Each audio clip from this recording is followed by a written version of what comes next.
Going live in 3, 2, 1.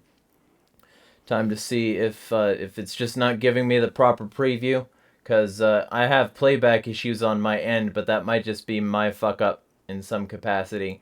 So I have this testing in a chat that I have going on Twitter. So we should be live, LMK. Um, so assuming this is live, this is a chat with somebody I've been meaning to talk to for a bit now. And it's a chat I think that will be interesting, like on a logistical level, because one of the things that people are like worried about right now is the whole idea of like economic collapse, and I think for the most part that concern is not reasonable. I think this economic thing is a bump in the road, and I think it looks very bad right now, but the government is going to pump so much fucking stimulus into it that that there's going to be barely any problems in probably a few months, and then a whole hell of a lot of problems in a few years because people beg the government to ask for solutions. Um, so I'm saying I'm getting that it says waiting for you. I'm gonna type in again and see if we're getting anything in that regard. But assuming we're not live yet, um, just be aware that this might cut off. I'm not sure.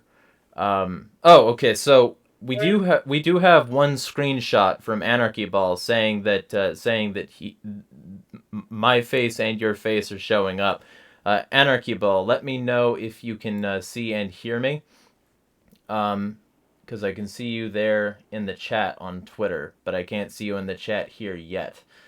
I'm gonna type in and see if they can see and hear me. If they can, then I can share this. Can you see and hear us?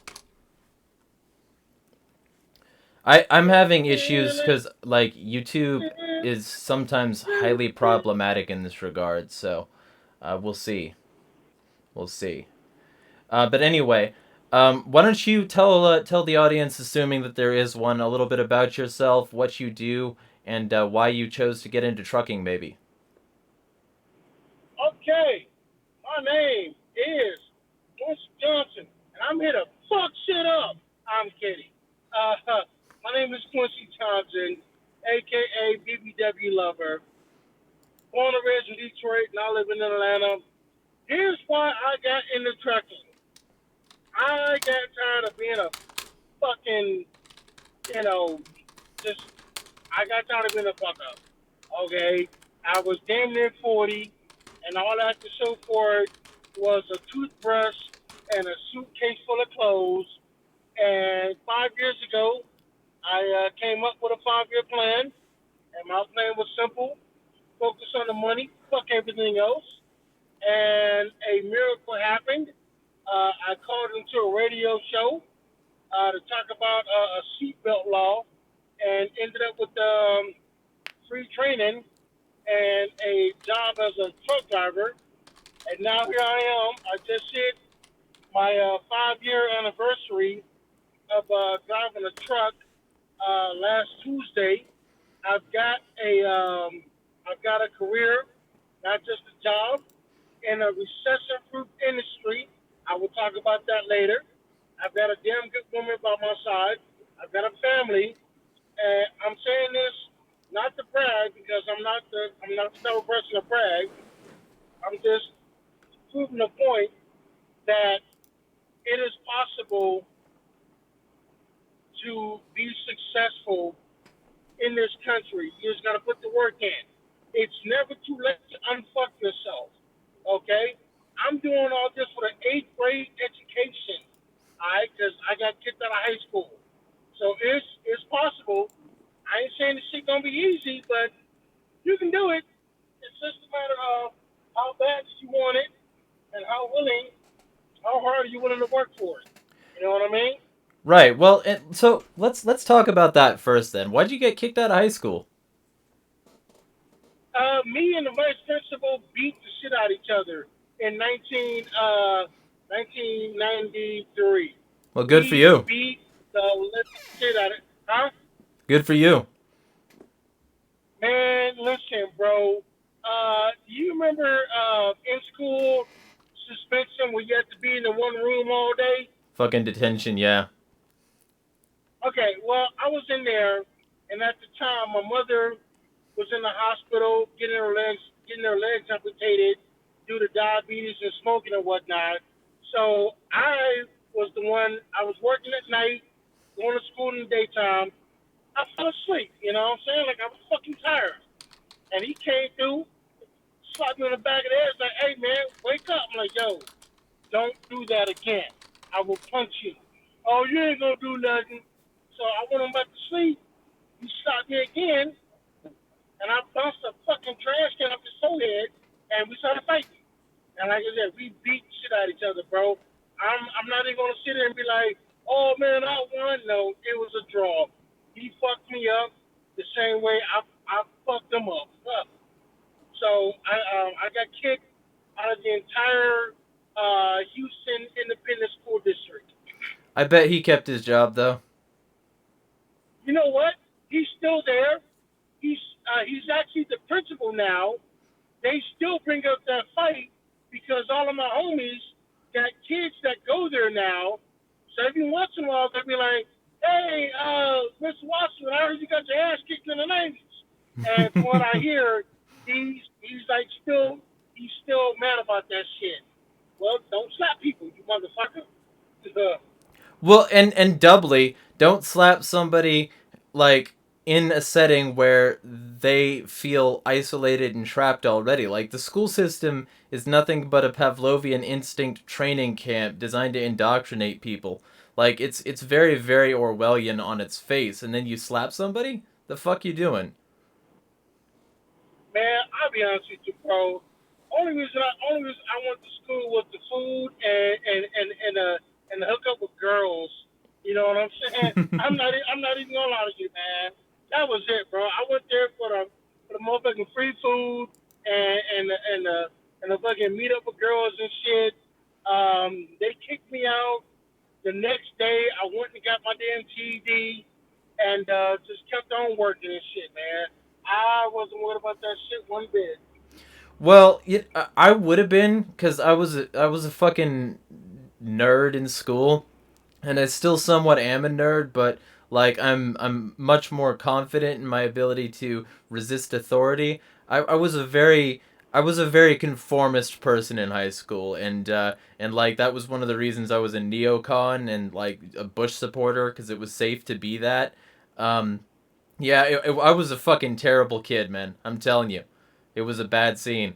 But that aside, like it's a good actually that's a good seg into the it's never too late to unfuck yourself thing because like I talk to a lot of people who claim that X person is not convincible to anarchy, and then I tell them that I used to be a Bush supporting neocon who wanted a glass Iran, and they get this look on their face like they don't believe me, and I'm like, yeah, I'm serious, and I think the fact is that a lot of people come from a lot of situations that people don't expect them to, and anarchy takes all kinds. So I wanted to ask you, from the perspective of a trucker, how many people do you meet on the road that seem kind of receptive to this mentality?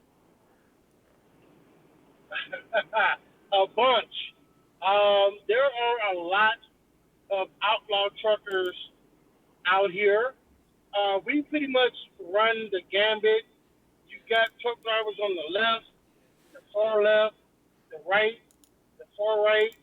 You got a libertarian, and then you got outlaw truckers that just don't give a fuck. Um, I'm more in the camp of yeah, as long as the load gets there safely and on time, I'm not really giving a fuck either. You know, there are ways to work this system to where you can make it work for you and be profitable.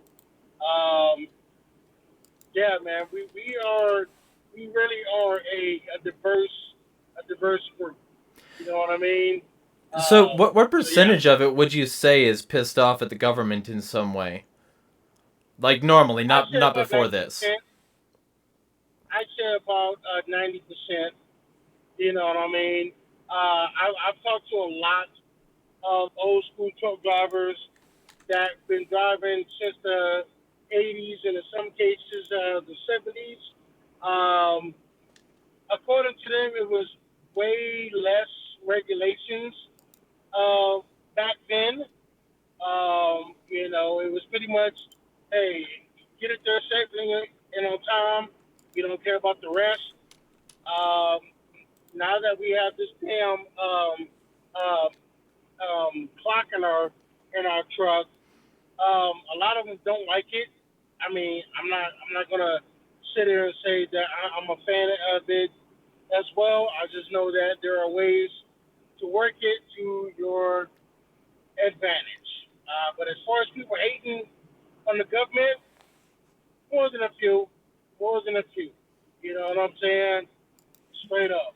Yeah, because like I would expect this to be one of the many industries that's like it's in the teeth of a bunch of corruption, and it also is in the teeth of like people sitting at home. They don't know how it is, how the country works. They're not. It's like being a pinky finger. The people in the bloodstream, they know how it works. The pinky finger just knows what it's like to be on the hand. Like it seems to me that there's a decent chunk of misunderstanding because a lot of people they don't have the perspective necessary to understand the complexities that the system has, and that's why they all want these top-down solutions. They all think that the government can micromanage this shit. So it sounds like the people in this industry, they understand somewhat that the state is not a good actor in that regard. Like it can't fucking like know better than the person on the ground level how the ground works. Bingo, bingo. Yeah, a lot of us think that these fuck boys in DC have no idea. Say for a few, like there are a few people in DC who are lobbying for us. A lot of them are former truck drivers. Some of them are current truck drivers. They get it, but the vast majority, they don't know their ass from a hole in the ground. They're sitting there in their ivory towers, you know what I mean, writing regulations. I'm putting it this here. I'm willing to bet that everybody in the FMCSA, the Federal Motor Carrier Safety Association, I bet you not one of them has ever driven a truck. But here they are trying to write rules about this shit. You know what I mean? It's like the Department of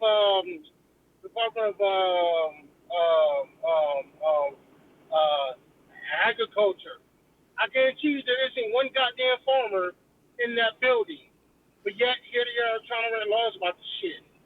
What the Yeah, fuck? well, You yeah, know? and then like secondarily, even if there were, like, there's a certain amount of memory loss. Like, there ain't a lick of me that was me when I was a baby still left in me. It's all memory and cell transfer. And like you lose shit after a while and like get disconnected from your roots unless you really try to stay hard attached. And a lot of people don't. I can see that. I can see that because I have not done security in over a decade yet. For the right amount of money, I can guarantee you that you're going to leave the building the same way you walked in the building because I've worked very hard to retain that about myself. You know what I mean? Like situational awareness, looking to see where the exits are at, and who's going to be the troublemakers. I get that. I do. Yeah, well, and like that's a good example because like a lot of cops they get desk cop duty after fucking up somewhere and like they lose their street shit and then those desk cops become like assistant and police chiefs and they're suddenly running shit even though they've been on a desk for 4,000 years.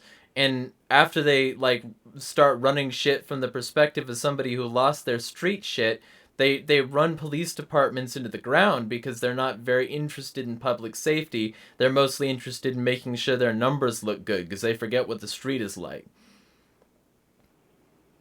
Again, correct. A good example of that is Daryl Gates. He was the chief of police doing that whole Rodney King shit. The way he became the chief was he was a driver for the old police chief, and he did that for like a good 10, 15 years. And, he made his bones that way. And, he didn't really have that many years of experience on the streets. So, yeah, that makes sense. It's like you take one thing and then you put them in another thing, and then they sort of lose grasp of that first situation, which is why I try real hard, what I'm saying, to keep those things that I learned in my past life up in here. You know what I mean? Because you never know when it may come in handy. Yeah, so I guess that would be a good inroad to a question. Because, yeah, I understand you're pretty much down for the boog if it does happen. So, how much of your security shit did you retain from that could be cross applicable to the boog? Damn near all of it, to be honest with you, bro. I definitely know how to handle a fight in a close quarter situation. I'm definitely knowing who to take out first if it's me versus multiple attackers. Um, yeah, all of that shit I learned from being a bouncer in Detroit and Houston in Gah, some fucking real Detroit. clubs. Yeah, I know, but it's still my city. You know what I'm saying? I mean, you know what? Hey, I'm gonna say this much. I'm gonna give them a fucking A for effort because from what I hear, they're really fucking trying to clean shit up. But their fucking fatal flaw, and I've been saying this shit since goddamn 2004. The people in charge in Detroit have to realize that making Detroit better means more than just making downtown Detroit better. You're Yeah, gonna have to step a foot outside of downtown. You're gonna have to go on the Cass Corridor, the West Side, the East Side. You know what I'm saying? You just can't put a fucking flower garden in downtown like, hey, look at us. Like, no, nigga, you need more than that. Come on, man. and don't gentrify that shit either, because then the only thing it's gonna do is Oh, drive people to the slums. hey, man, Detroit would never be justified. Trust me on that one. We way too good up for that shit. That shit ain't never gonna happen at all. You know, you say that, but then Detroit I goes belly can't up again, and then it's got all these financial problems, and they might beg for some rich cock to suck. doubt it. I seriously fucking doubt it, bro. Nah, I don't. Now here's the thing: the suburbs may get gentrified, but inside the city limits of Detroit, hell no. Too fucking grimy. Too fucking grimy. Nah, not happening, bro. Like this year, they don't even have major stores in Detroit, man. It's all like mom and pop shit. Like there are no WalMarts within the city limits of Detroit. The None? same goes for other national. None, That's none, interesting. none. Okay, pretty much everything in Detroit is mom and pop, small business. You know what I'm saying? Yes, they have grocery stores, but it's a grocery store that's been handed down from generation to generation. Mm. Yes, they have national chain restaurants, but you're more than likely to find a Coney Island or a diner or a White Castle than you would a KFC or a Taco Bell or a Popeyes or anything like that. You know what I mean? Well, and you know, it's interesting that you say that because, like, from what it sounds like, I mean, maybe this would be a good analogy. You know, it's got enough holes in the wall that it looks like Swiss cheese. Yeah, pretty much. Okay, Pretty so much, man. I mean, So my question is, a common thing that people don't look into because they're fucking sheep and they're afraid is the counter economy, the black and gray markets, agorism. They don't look into this shit because they're afraid of what it means. Like they're clinging to their security blankets. In Detroit, you ain't got no security blankets. So I'm wondering how much agorism happens in Detroit because I know there's a certain amount of rebellion against like reporting to the government and a certain amount of like under the table transactions that happen. How much of that would you say happens comparatively? I would say a whole bunch because it was happening when I lived there, and I haven't lived there since 2004. And I know even back then, people were doing what morphed into Uber and Lyft, meaning that you would see somebody at a bus stop, hey man, you need a ride? I only charge you $2 3 bucks, you know what I'm saying, and go from there. Also, in Michigan, you can return bottles for like 10 cents a bottle. Oh, that's not I know bad. people. Oh yeah, I know people who are making bank off of that shit. You know what I'm saying? Because all they do is dumpster dive behind restaurants for their bottles and whatnot. As a matter of fact, one of the last jobs I had in Detroit was working at Ford Field, which is where the Detroit Lions play at. And every Monday after the game, half of us, our only job was to sit there, go through the trash, and sort out the bottles so they could get sold back to the bottling plants, and they were making 100 grand just off the bottles alone. You know what I mean? Like a year? Uh, no, like a game. Oh, whoa. Okay, that's interesting. Yeah, that's Yes. pretty profit. So I mean, what were the margins on that like though? Like going from place to place, what was the net? I guess would be a good question. Honestly, I couldn't tell you because I did not have privy to Mm. the numbers like that. I just know that I went through a lot of trash bags and got a lot of fucking beer bottles and soda bottles out of trash bags. So I did have my manager say that yeah, we make about 100 grand every game just off of like the pop bottles and whatnot. You know, that's not counting the actual sale of the beer or the soda.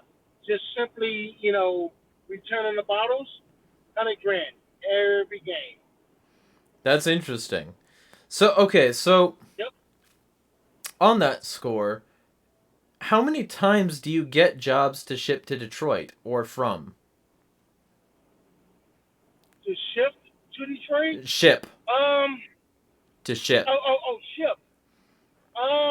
You know what? I would say that as bad as the city of Detroit is, there's a lot of freight moving in uh, in and out of that town simply because you still got cars there and things of that nature. Like all of the car haulers, they are in and out of Detroit. I'm trying to think what else would be a good market for Ammo? Detroit. Who? Ammo? Um, that I honestly don't know.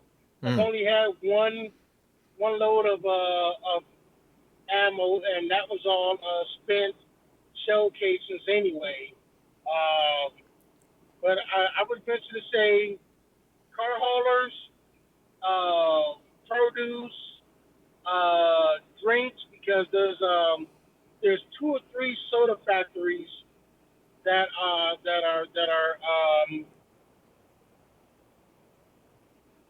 in Detroit. And they move a whole lot of freight. Budweiser, beer and shit like that. So okay, and I seem to remember seeing that there was still some seltzer shops open in Detroit. Is that still a thing? Yes, it is. Verner's, Ginger Ale is still doing there's Fago Soda.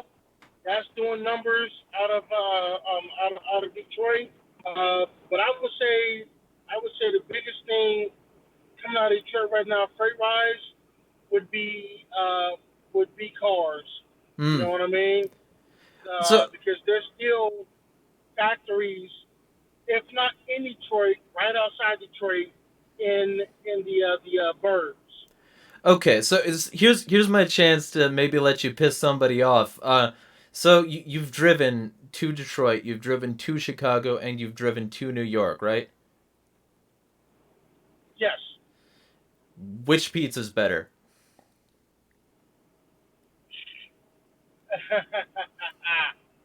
You know what? Being that I have yet to try a true Chicago deep dish, I can't really speak on them. Hmm. But New York style versus Detroit, Detroit all the way, motherfucker. Yeah, well, because it's more filling, right? It is more filling. It looks better. It tastes better. Plus, I fully admit I am biased because I grew up on that. You Mm-hmm. know what I mean? And the same goes for White Castle as well. I fucking love White Castle. I only get it from White Castle. I refuse to buy it from the freezer. That shit just doesn't sit right with me. You know what I I mean? just don't understand why I would microwave bread. Can you give me like a better way to eat something sweaty? I'll just suck your hand, you know? Fucking um but the whole Get off so my phone, man. Get off my phone. What the right? fuck? Well, but you got to admit it's fucking sweaty. When it comes out of the mic, it's fucking sweaty and bread should not be sweaty, right? You know what? I have microwave day old White Castle. I'm not giving a fuck if it's sweaty. I'm still gonna eat it because it's White Castle. Well, I have a hyperactive metabolism. Things don't last a day around me. Like that's why I like In and Out because I can just get this like 4 layer burger thing, big ass order of fries, animal style with the cheese on top, and fucking Yeah, a milkshake, and that's a meal. But like other people are like, they get that and they're like, I guess I'll save half. man. Listen, In and Out is good. I've only had it twice. But both times I had it, it was fucking good as hell. Same goes for the fat burger. That's pretty goddamn good too. Yeah, well, I have not had Fat Burger. I've had In and Out. I've had Five Guys. I've not had White Castle. So I've got to. There's some things I got to kick off my bucket list at some point. Um, but let me ask you. In that regard, first off, how many times have you been stuck in traffic? Every day, damn near. Every damn day. Because an accident can happen at the drop of a dime, or you can get into construction, saying you're sitting there for 30, 40 minutes, or if you're pretty much anywhere in the greater Los Angeles area, or anywhere in a major city, depending on what time of day, yeah, you're going to be freaking stuck in traffic. Like yesterday, I was stuck in traffic in Kentucky, and I was just like, I thought it was a virus. But what happened was it was construction, which I don't see why these fuckers just don't do that shit overnight. You know what I'm saying? Like, what in the flying fuck? But uh, what are you gonna do? Yeah, well, so because I was gonna ask, what do you do when you're trapped like that? There's nothing you can do. Sit there and wait it out. That's really all you can do. You know what I'm saying? I wish I could be like, freaking Bruce Almighty and just boop, but it does not work like that. So, oh well. Okay, and on the point of like vehicle malfunctions, road, etc. I understand that like in 2017 you had your steer tires go out during a snowstorm in Kelly. Yeah. Here's what happened. Hold on, I gotta pop it and take my federally government mandated 30-minute break. One sec. Hold on, I gotta push a few damn buttons over here. Um, what happened was I was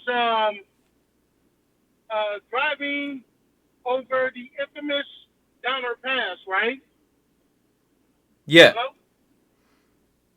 All right, and it was um, it was it was a hassle just getting out of there.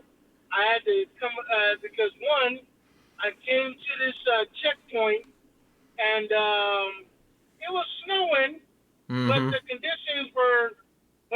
conditions were not, horrible enough for like putting on snow chains. At least not in fucking my opinion. It was slush, like not even an inch. Okay, so I get to the checkpoint and they tell me, "Hey man, you gotta put on two two damn snow chains." I'm like, okay, okay. So I turn around, put on two snow chains, wait about another half an hour to get back up to the checkpoint, and I get back up there, and now they're telling me, okay, well now you got to put on two more snow chains, motherfucker. All right, so I turn back around, put on two more snow chains, wait again in line, another half hour, 45 minutes, get back up there. Oh, hey, now you got to put on two more snow chains. Hey, fuck you. I'll just fucking park for the night. So I turn back around, take my chains off, park for the night. I get up the next morning, sun's out, the roads are dry. Here comes the checkpoint again. You got to put on the snow chains. Are you kidding me? I'm not about to run my chains on bare road like that's no. And it's like you got to do it. I'm like, ah. So I put my chains on. I sit there for 3 hours to go 12 miles. Okay, that's how backed up the traffic was. And by the time I get back up to the to that checkpoint, the chain law has been lifted. God damn it! So I take my chains off. I'm going up and down a pass, and I'm driving outside this here. Pow! And I see my fucking passenger side steer tire fly by my fucking passenger window. Like I saw the motherfucker pop off, and I immediately swerved to the right because that was the side of the tire came off, and I'm sitting there just screaming bloody murder, trying to keep this motherfucker straight so I don't go off the fucking road because on one side is a rock wall, on the other side is like a 1,000 foot drop to a river below, and there is no shoulder, so I got to keep driving for another 3 miles, throwing sparks, and just shaking up and down, trying to, get this motherfucker straight and shit. So I finally, stop and everything. And at this time, the rim is fucking smoking and melted. Mm-hmm. And I freaking called a repair guy. He comes through. He's just like, how the fuck are you alive? I'm like, I have no idea, but I'm here. You know what I'm saying? He was just like, you are a damn good driver because I've seen rims like this where the driver didn't make it. So good job for you. Yeah, well, because I saw a picture once, and like during the course of my research, I saw it again, and I was like, yeah, that seems like a story in and of itself. And okay, so first off, how long did it take that shit to get repaired? That was in 2017, right? You know what? It actually didn't take that long. Once he showed up, start to finish, about half an hour, and I was back on the road. Really? Yes, yes, yes, yes. But believe it or not, it doesn't take that long to change out a tire.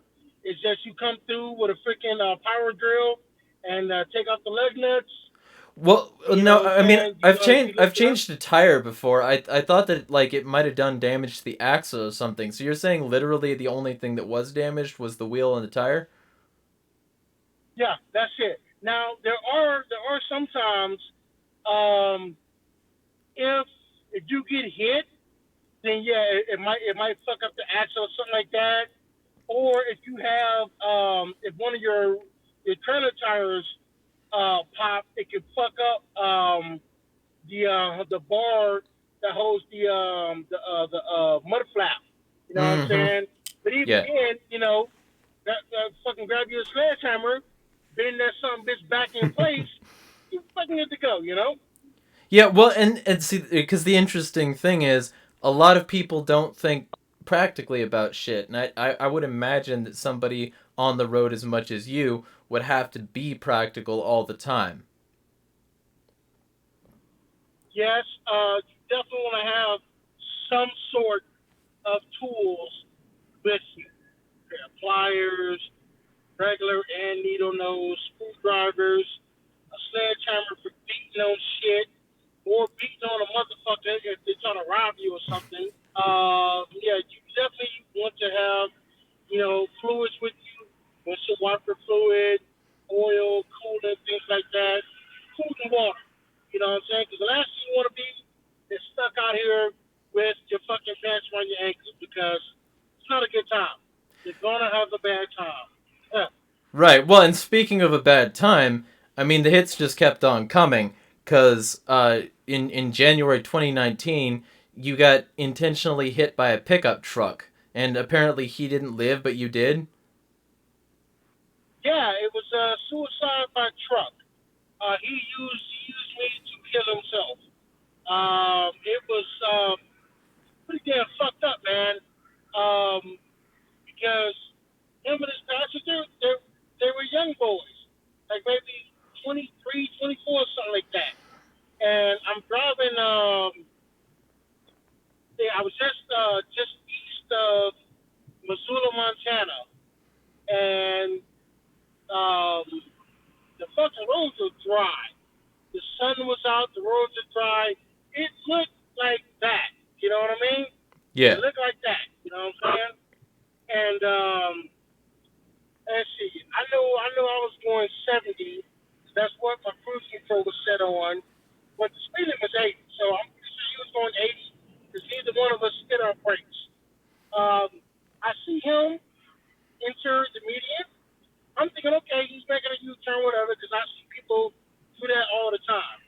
But in the time it takes him to realize he's going way too fast to make a U-turn, we hit. And I'm talking maybe 2 seconds, if that. You know, I remember it. I remember the point of impact. I remember tipping over and sliding off in the ditch. I can't recall if I passed out or not. I'm pretty sure I didn't. I just remember coming to a stop.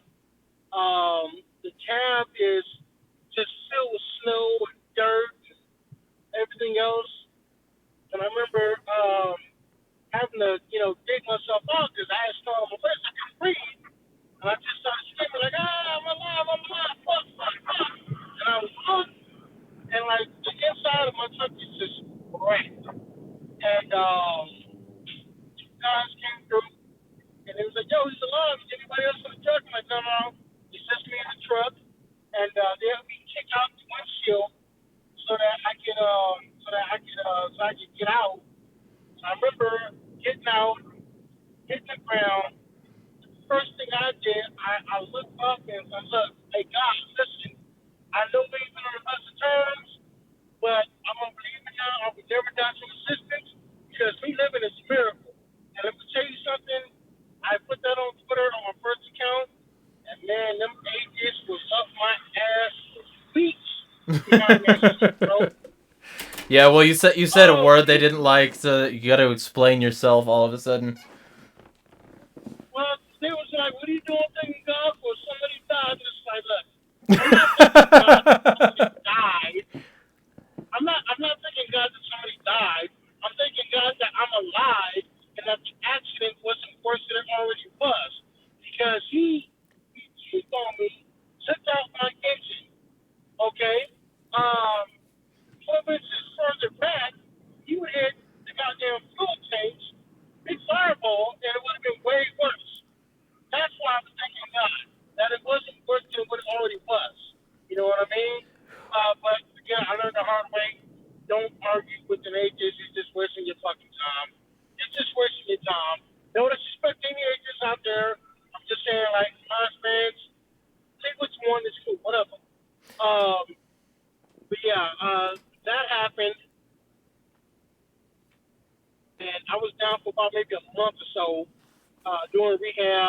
and waiting on them to find me a new truck. And damn, mama, what you doing, girl? And sorry, it was there's a BBW in front of me. Nothing about BBWs. Um, anyway, um, it it sucked because I'm literally the only person who walked away from that. Like his passenger made it, but they're gonna be in a wheelchair for the rest of their life. You know what I mean? So was it just And useful indiscretion? Like he thought he was gonna be cool for a second? no, no. According to his passenger, the driver looked at him and said, "I don't want to do this anymore," and then just swerved. Fucking It was yikes. intentional. It was intentional. You know, it was absolutely intentional. And like I said, his friend, I feel bad for him because like me and him both rode in the ambulance together. They took away half of his goddamn hip. You know, uh like he actually went through the windshield because when I got back up to the highway, he's laying in the middle of the road, and he just kept saying like, "Yo, I can't feel my legs. I can't feel my legs." You know what I'm saying? was he paralyzed? Yeah, yeah, Uh yeah.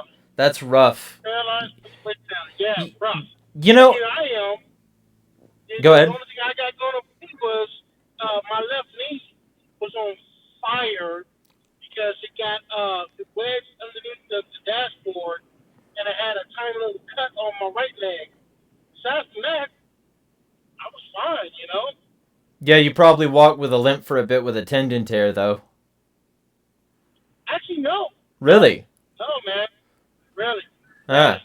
The only thing that happened was my knee swelled up for a moment because they went to the hospital. They X-rayed me, you know what I'm saying? And yeah, it was just a bruised knee. They fucking gave me some pills, and I was in and out of the hospital in like an hour. That was it, you know. Yeah, well, I am an atheist, but if there is a god, the fucking I'm just gonna say it, man. The punk bitch who got his friend hurt because he wanted to kill himself. Like there are unselfish ways to kill yourself, and he didn't even do that. He had somebody else in the car, and he just wanted to yeet himself over the median. I don't know. I think he kind of deserved what he got. You play stupid games, you win stupid prizes. It's more for the rest of us.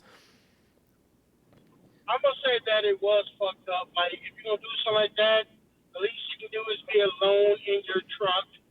You know what I'm saying? Like you didn't have to have your friend in there with you, man. That was no good. So like the highway got shut down for like 10, 12 hours because they cleaned that shit up. You know what I mean? I was in a hotel for about 4 or 5 days um, until my boss was able to give me a plane ticket home and whatnot. I was actually freaking out because that happened 3:30 in the afternoon. That night before, I was driving up night. Matter of fact, I was leaving fucking Spokane. God damn it! Yeah. Um, I had a load of steel beans that was going to North Dakota.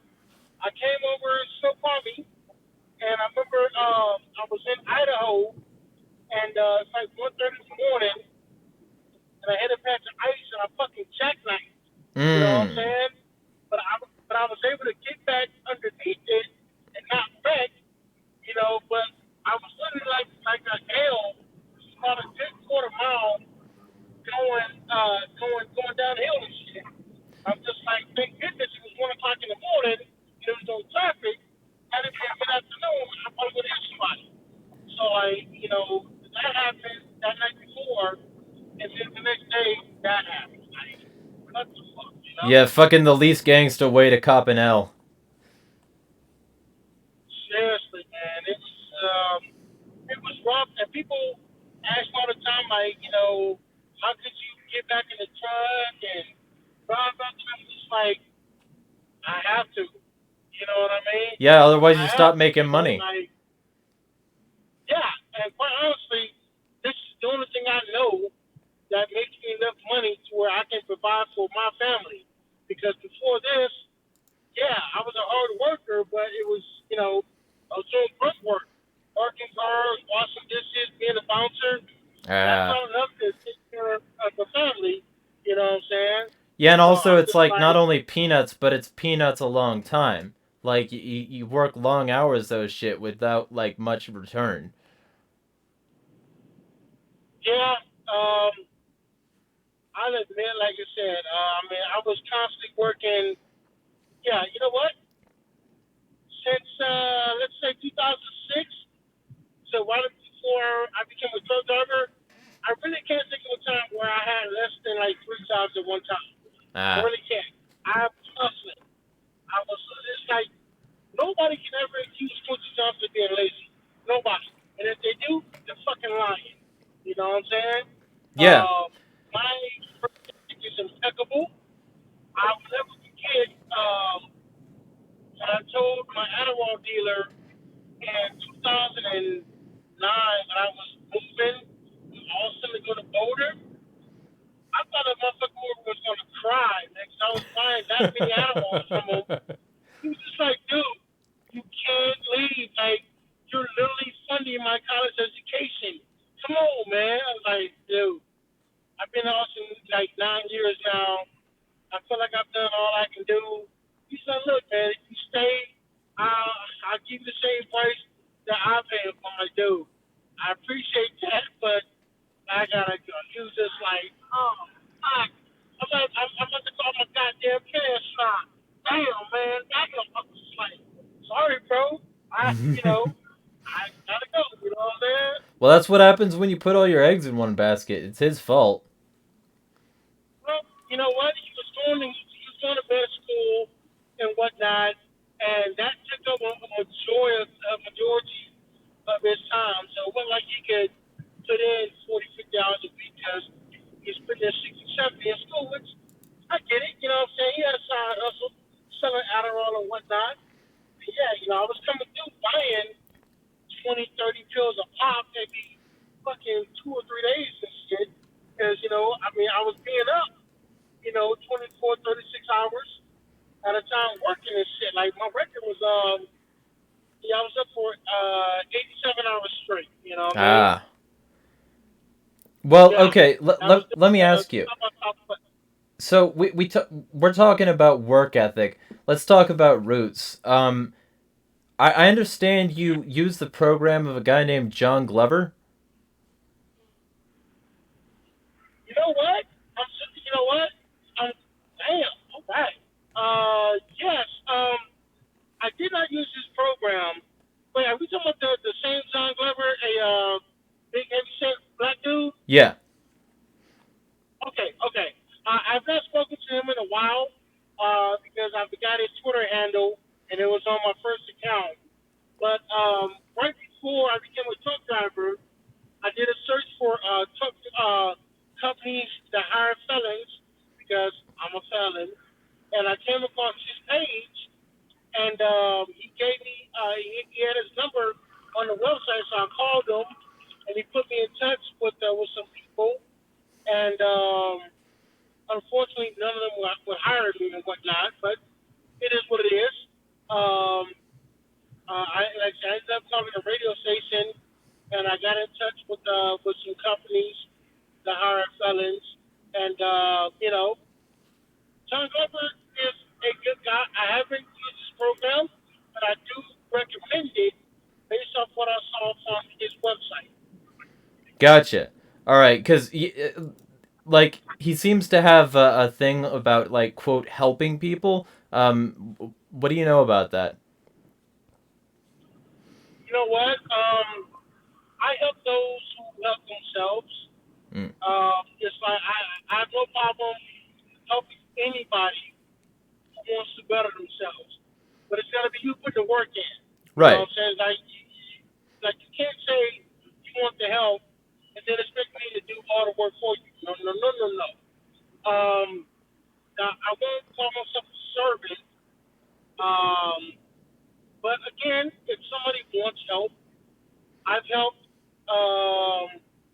3 people now become a truck driver. You know what I mean? And They how successful are they now? they are good.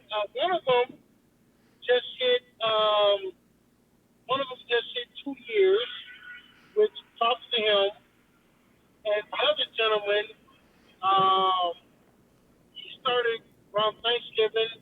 He's out of training, and he's in his own truck doing his thing. You know. So yeah, they are doing good. And I told them, look, you call me anytime. If you have any questions. Matter of fact, I'm gonna put that out to your audience. If there's anybody who wants to be a truck driver who just has questions about the industry, find me on Twitter.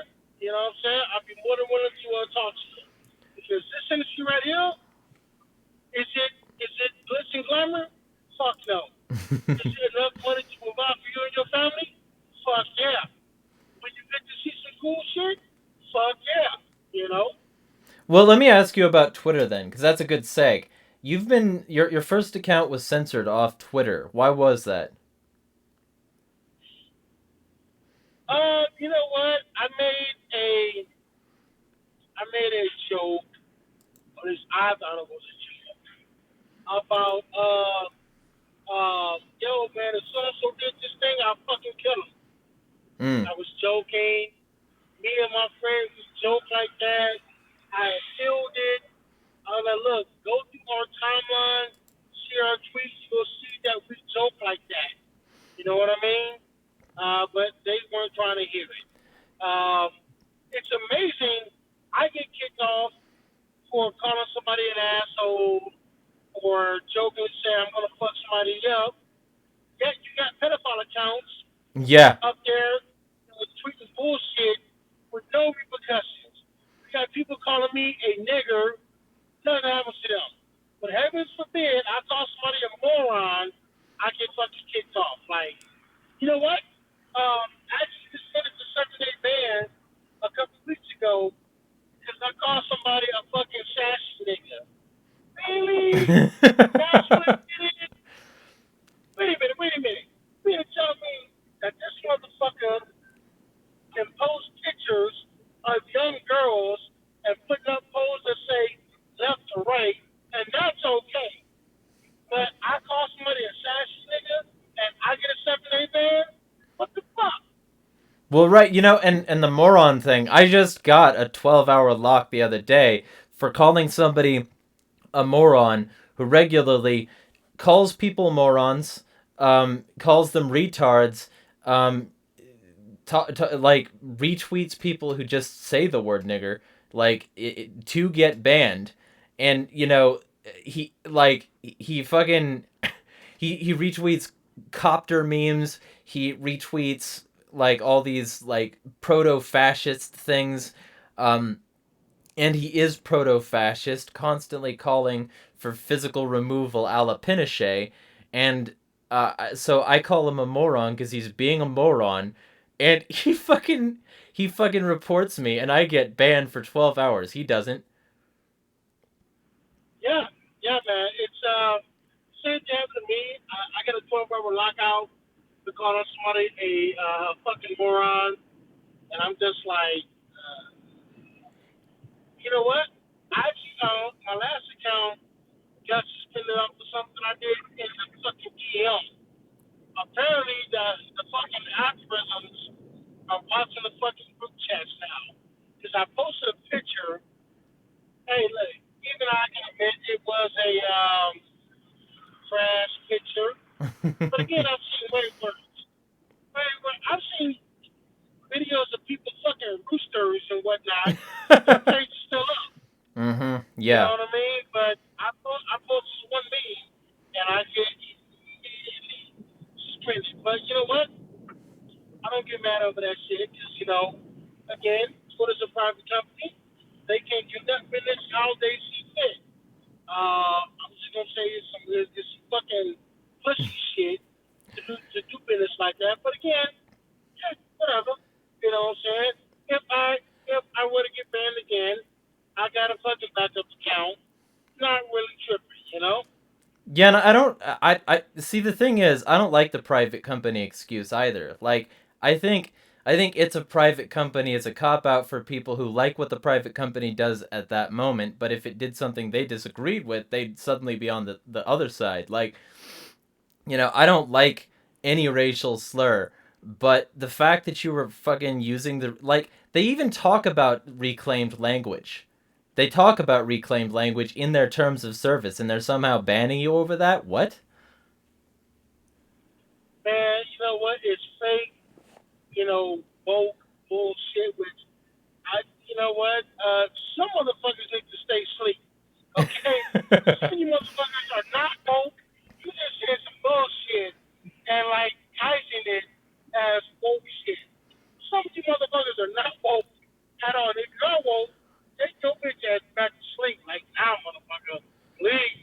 Well, right, Oh because you're my keeping the god, rest man. of you. Because like there comes a point where they're just noise, where they're just annoying, and like if you're going to like claim you're on the right side of shit, be on the right side of shit. Because if you're not, you're making it worse for the people who are. Because nobody wants to listen to any of us anymore.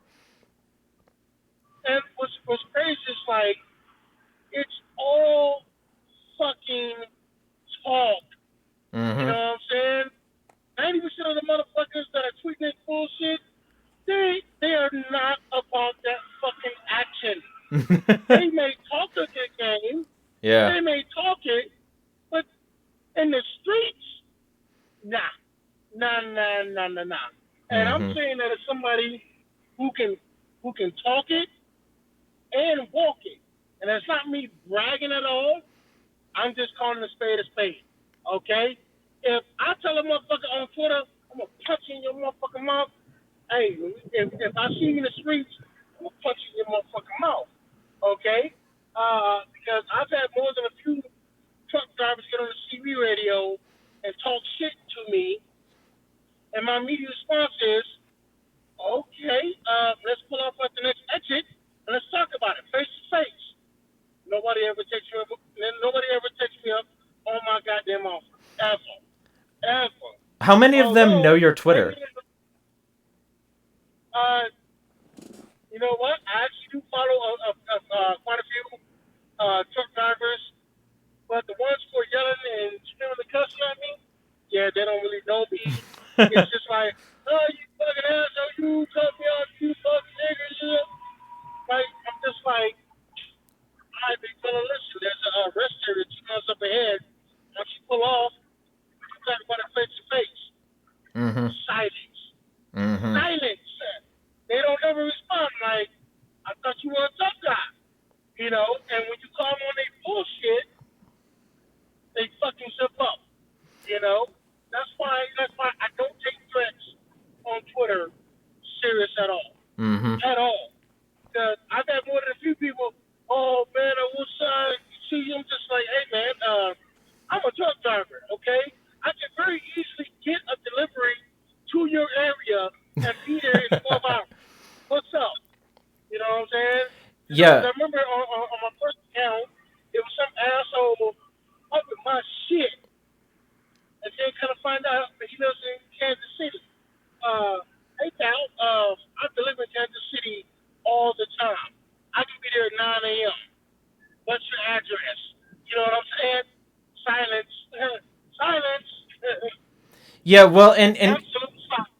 and like I mean, on that score, everybody's hardcore when it's remote, when they can remote control their gangster shit. But like at this point, like I've seen so many people. I've been on Twitter for 11 years now, and I've seen so many people who have an attitude but no backup. And like even recently with this whole Jocelyn situation, I like my YouTube channel is constantly being privacy reported because of a thing that's public knowledge, publicly on Google, and like I'm constantly tweeting this out because like I get a privacy violation notice for the same information, because people know they can't do shit, so they just try to censor, they just try to block, they try to silence your voice. And that seems like it might be somewhat to do with what was happening with your previous account and why it's no longer there. I mean, I have somebody asking me during this stream, um, like where your account was, and like if you got banned, and I'm like, yep. And but I linked your two other accounts in my first tweet about this. Um, so like, is that your experience? Like, like those all talk no game people? Are they the kind of people that report you in like 2 minutes saying something?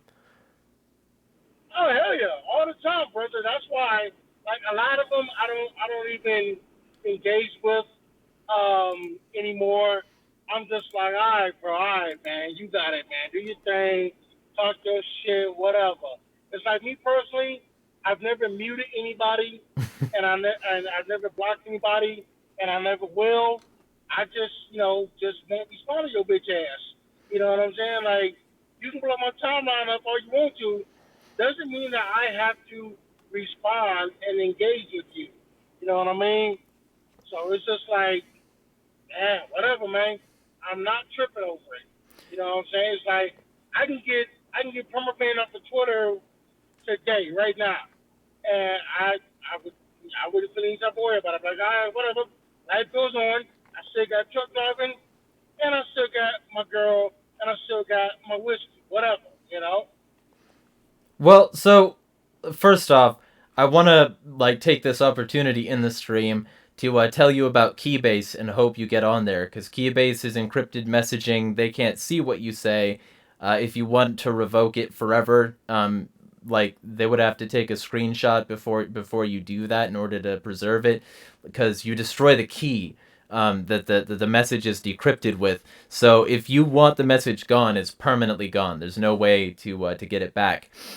And so like I wanted to tell you about that because it's a good way to like have an account that people know you by, verify those accounts. Like you can verify a Twitter personally, like there's no verification process with a third party, you just do it.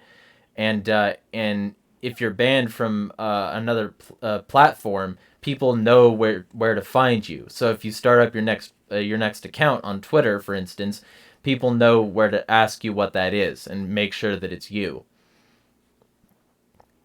So All right, I will look into the key base once I get work in another 2.5 hours. gotcha. Yeah, because and I'm trying to tell everybody about this because they're like, you want to talk pedo shit. They fucking they're trying to ban encryption essentially, like force everybody to let the government scan incoming and outgoing packets, um, based on uh, like the potential for child porn that might be shared on a network. And that's like every network. So basically, they would be banning encryption and installing government surveillance and censorship everywhere. Um, and like, it's a very bad act. But what it means is that people need to get the software before it's adulterated with that, if it ever is. So I'm trying to get as many people on encryption as possible because encryption is the last ditch before total informational tyranny. It's the last ditch before people like Twitter can absolutely control the narrative. Um, Saying what you want on a decentralized, either encrypted or blockchain based platform is the way to prevent threats to your free speech. And I wanted to get to just put that out there because I've got this article on Agris Nexus. It's 5 apps for privacy, and I hope to see you on Keybase because I think that's the best example of easy access privacy at this point. But basically, like, because I saw you get banned, and it was very strange to me because I was like, I've never seen him tweet anything specifically ban worthy. You know what? The one time where I could see my banning being justified, I told somebody to go deep throw the shotgun. Okay, I can see why somebody would be upset over that. Every other ban or suspense, I'm just like, really? Yeah. That's what did it? Uh, and as far as, censoring information, even if Twitter wants to kick everybody off, we can take it old school, man. Like, literally get on a fucking soapbox in your town square with a fucking bullhorn and talk your shit. Or take it to the mid to late 90s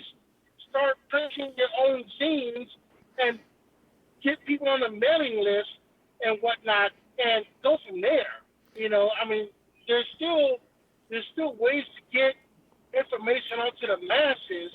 The electronic way, social media way is just convenient. But even if all this shit was to be censored, again, there's still other ways to get out. To get out your message.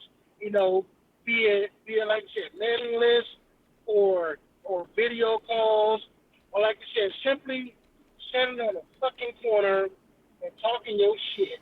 You know what I mean? Well, and even digitally, like there's IRC, there's like TeamSpeak, there's onion routing shit, there's VPN. There's still ways to do it that the government really can't stop. This is one of those things, and this is what I wanted to seg into for the next subject.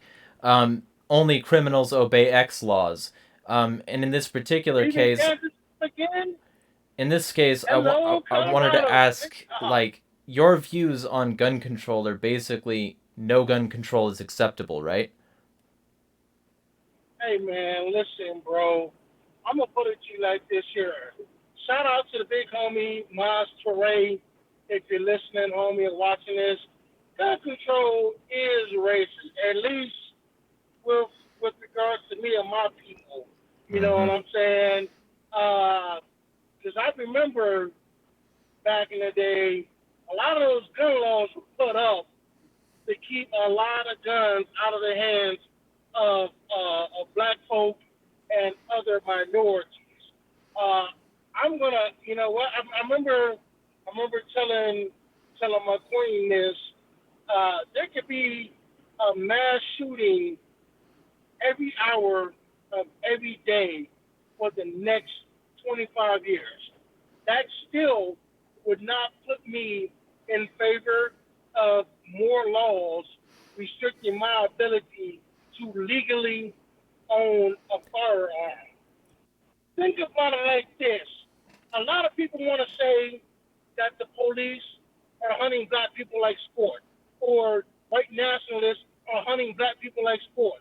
And then in the next breath, say that you want to take away my guns.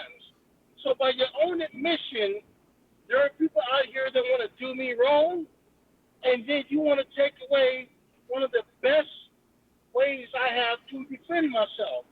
How the fuck does that make sense? It doesn't. Well, right, It fucking doesn't. and like Huey Newton had a good way of putting it. He said any unarmed people are slaves or subject to slavery at any point.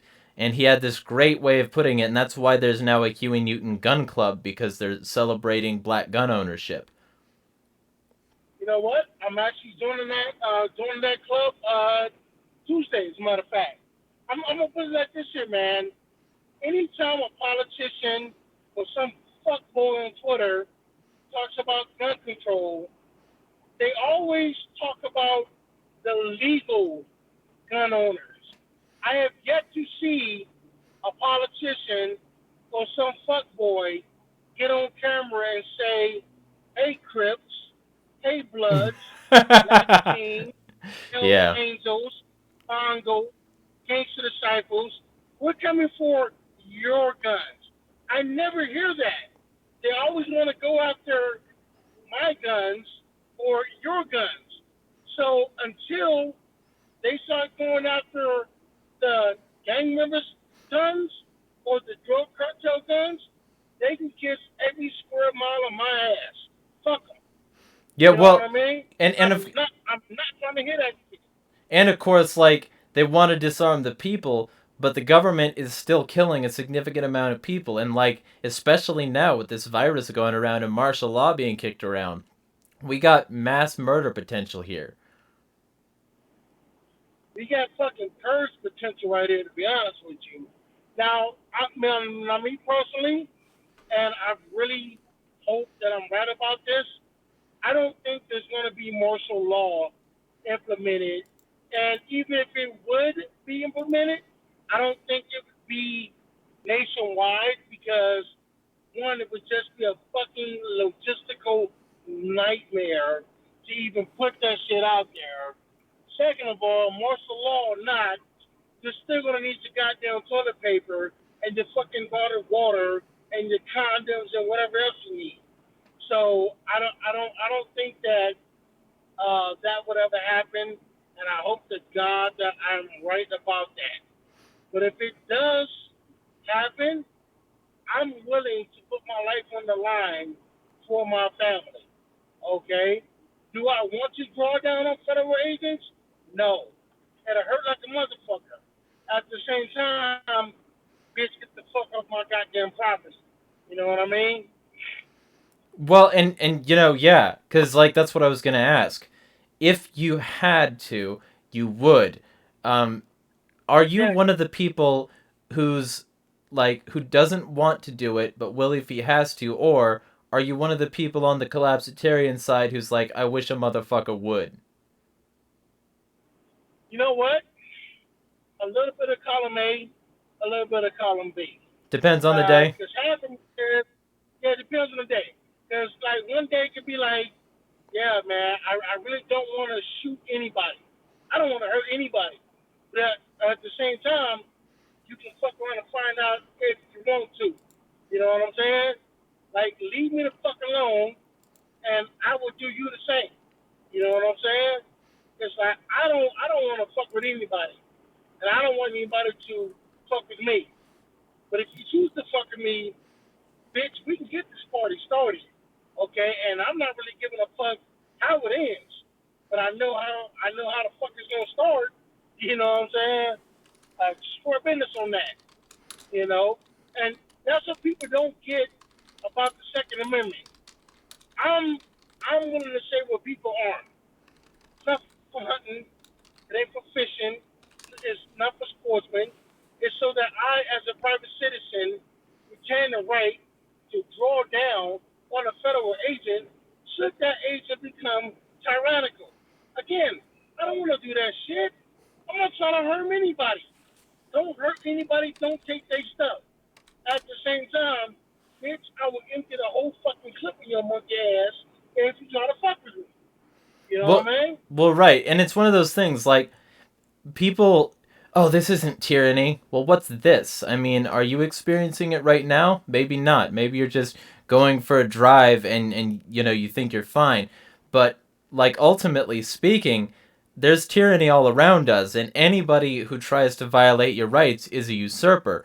And I guess like a bunch of sheltered people used to good times don't know that, but basically from your common street criminal to your like politician in a Bilderberg meeting, you know, everybody is a tyrant if they're trying to usurp your liberty, take your rights, and a lot of people don't seem to get that the Second Amendment is for all sorts of usurping. It's for the common crook. It's for the tyrant. It's for watering the tree of liberty.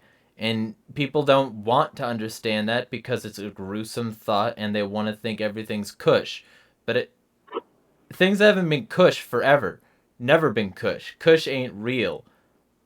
You know? They just don't they're detached from how things are. And I think that somebody like that's the reason I wanted to talk to you cuz you're on the supply chain. You know how shit works cuz you've been to plenty of places it's been working at and you can see the averages better. Um I think a lot of people they're sheltered. They're stuck in their normal environments and they don't want to think about how bad things could get. They don't want to think about the boog. Like, but you're pretty much down for it, right? I'm down for it, man. It's like that's why I'm getting back into exercising, getting my health right.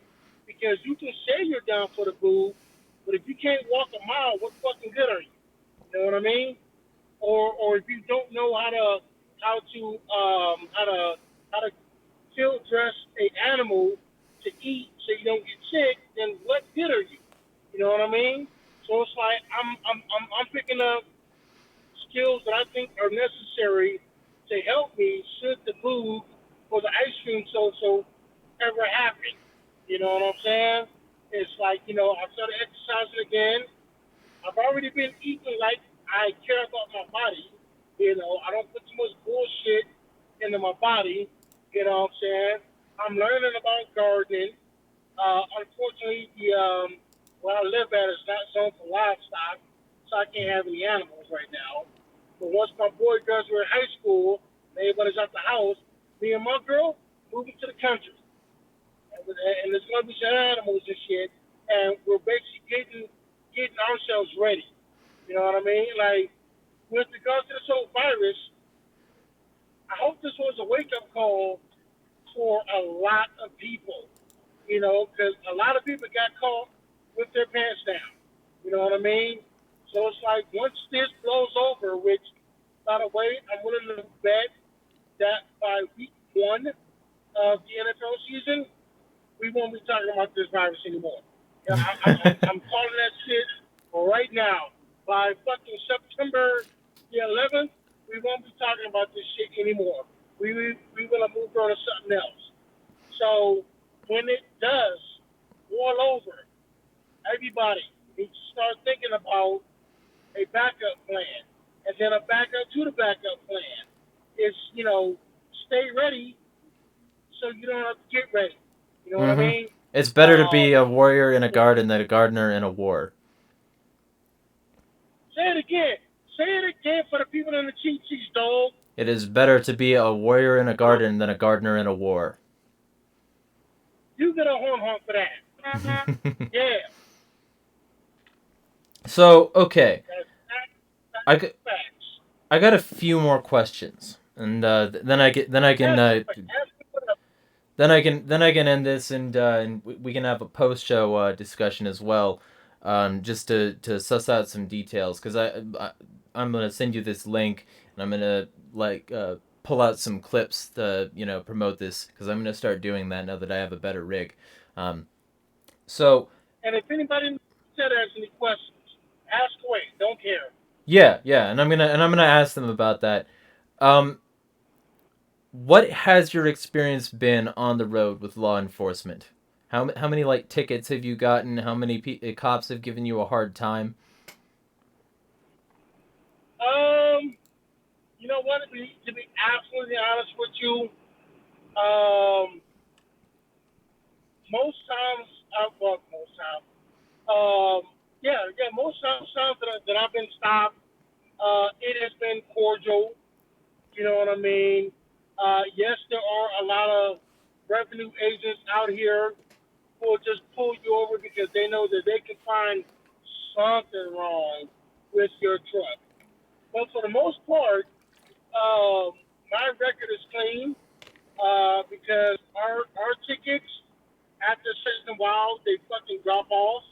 You know what I'm saying? Yeah. I've only encountered one asshole out here. That was in Wyoming. He got pissed off because I didn't switch lanes because he was sitting on the side of the road giving somebody a ticket. And I'm trying to explain to him, look, dude, we're on a fucking two-lane highway, okay, and there was oncoming traffic. I couldn't switch lanes. Mm-hmm. I slowed down to 25 miles an hour, but apparently that wasn't good enough. So he wrote me up for that. There was also one time during my rookie years, this asshole, which is why I don't answer my door anymore. Once my curtains are closed and I'm parked, I don't answer that fucking door. Mm-hmm. Unless you call me beforehand and you tell me, hey, look, I'm gonna be there in 10 minutes, I don't answer that shit. I was in Utah at a truck stop, sleeping, they're knocking the door. It's a cop. Apparently somebody had got robbed, got stuffed in the back of their trailer and shit, and he was going around asking people if they heard anything. Like, oh man, I ain't hear shit. I was asleep. He's all right, man. I'll tell you what, man. Just let me see your logbook real quick, and I'll be on my way. I didn't think nothing of it because, again, I was a rookie, been driving like maybe 6 months. So I'm sitting in the driver's seat, and they gave my logbook. He looks at it. Uh-oh. Fuck me, uh-oh. Well, you're sitting in the driver's seat. Technically speaking, you should be logged in as on duty, not driving, but you're still logged in as being in the sleeper bunk. Hate to do it, man, but I gotta give you a ticket. I mean, rules are rules, right? And he literally did that shit. Rules and rules. I was just like, you fucking asshole. You motherfucker. Like, I wouldn't be in the driver's seat if this bitch ass hadn't banged on my fucking door. Yeah. Wrote me a $500 ticket for that shit. You So, know? so I guess But I I'm guess pissed. I guess my question would like the follow up. What was your best advice for dealing with cops, authority figures, regulations on the road be for truckers who also are of Oh, an anarchist sympathy? that's easy. First off, be nice. Okay? I don't care if they're being a complete asshole to you. You be nice. Okay? You be nice, first and foremost. Number two, make that shit go as quick as possible. Every interaction I've had with the police on the side of the road was done in 10, 15 minutes. You know what I'm saying? Because most of the times when I get pulled over, yeah, I should have been pulled over. You know, because I was either speeding, you know what I'm saying, or hanging out in the damn left lane. I admit that. You know what I'm saying? So I don't really give any lip because, again, I knew I was doing wrong and whatnot. It's never been a situation where I got pulled over for no good reason. So, I'd be nice. Yes, sir, no, sir, whatever. Here's my license. Get my ticket and I'll be on my way. You know what I'm saying? And in certain cases, it's not even a ticket. It's just off the fact that I was being nice and respectful. All right, man, look, man, I ain't gonna write you a ticket. Just slow down next time. All right, cool, bet, peace. You know, but being nice can go a long, long way. I know that there are some people, oh, fuck that, man, I'm gonna fucking flex my rights and I'm gonna do this. Okay, you can do all that. Don't be surprised when you get mollywopped with a big ass ticket or some shit, or you end up in jail. You know, pick and choose your battles. Is all I'm saying.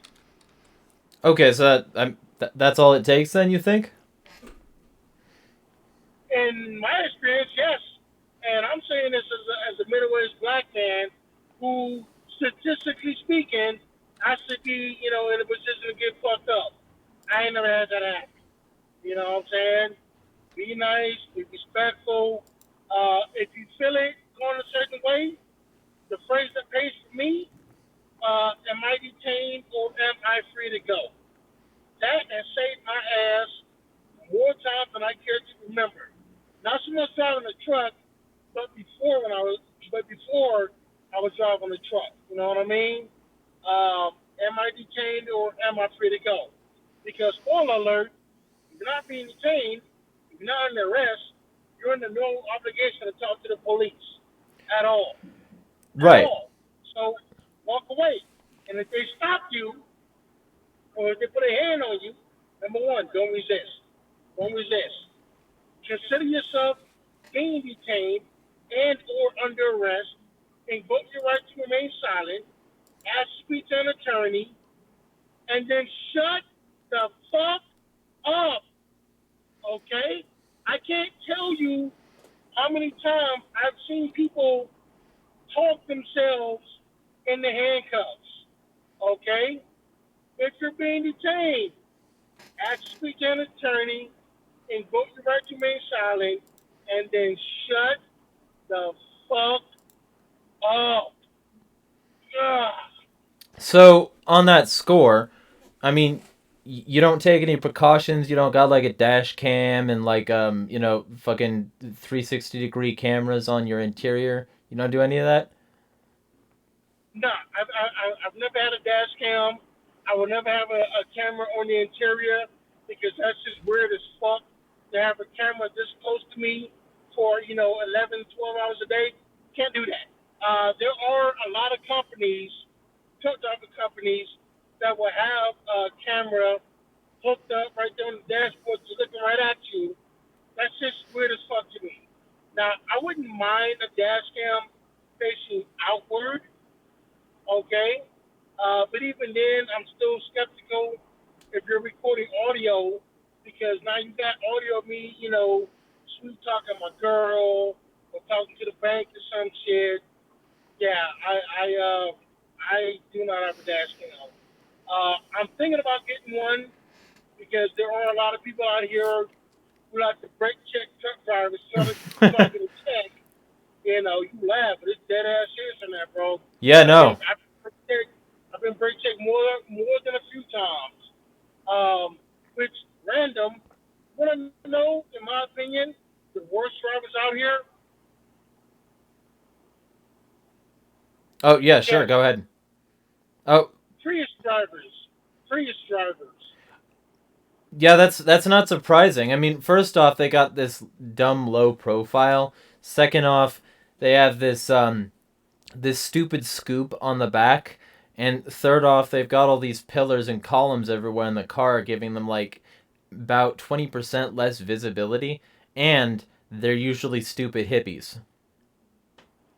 Let me tell you something, bro. Of all the times that I've been cut off, brake checked, uh, flipped off, 80% has been Prius drivers. 80 fucking percent. And not only that, every Prius that has done it has had either an Obama, Biden, Biden, or Hillary Clinton bumper sticker. Every single one. Yo, I bet they think they're sticking it to the man or something. Oh, You and know I'm what not happened? sure why. Well, it's an internet connection issue on my end. No, no. In Eastern Colorado where the service sucks. My apologies. Well, I'm having internet connection issues literally right now. So, um, Hello? I was saying I'm having internet connection You're my issues as we speak, like on my end. So there's a possibility that this stream is just cursed at this point.